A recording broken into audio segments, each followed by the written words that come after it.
દેશની માટીનો એ 10 વર્ષનો દીકરો કહે છે કે કાકા ડર તો મને બહુ લાગ્યો, કાકા બીક તો મને ઘણી લાગતી હતી. મને ખબર હતી કે આ 20 ફૂટનો ઊંડો કૂવો, આ કૂવાની અંદર કોઈક એરું હોય, કોઈ જંગલી જનાવર હોય, એ ડંખ મારે, એ કરડી જાય, આ કાચા વેલાની રસ્સી કદાચ તૂટી જાય. ડર તો મને ઘણોય લાગતો તો, બીક તો મને ઘણી લાગતી હતી. પણ એક નજર જ્યારે મેં ઉપર કરી, એક નજર જ્યારે મેં મારા બાપ સામે કરી, અને ત્યારે મને થયું કે દોરડાના છેડા જો મારા બાપના હાથમાં હોય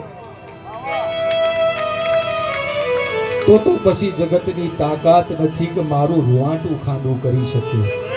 હે શબ્દ એક શોધું ત્યાં સંહિતા નીકળે, અરે કૂવો ખોદવા જાઓ ત્યાં સરિતા નીકળે, અને કઈક અલગ તાસીર છે આ માટીની. અહીંયા મહાભારત વાવો ને ગીતા નીકળે.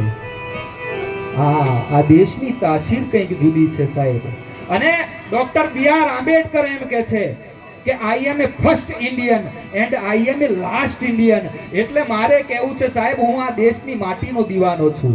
અને આજે ઘણાય ટેગ આપે છે કે Ahmedabad city is world heritage site, Kalibangan is world heritage site, Dholavira is world heritage site. પણ મારું એવું માનવું છે કે India is world heritage site.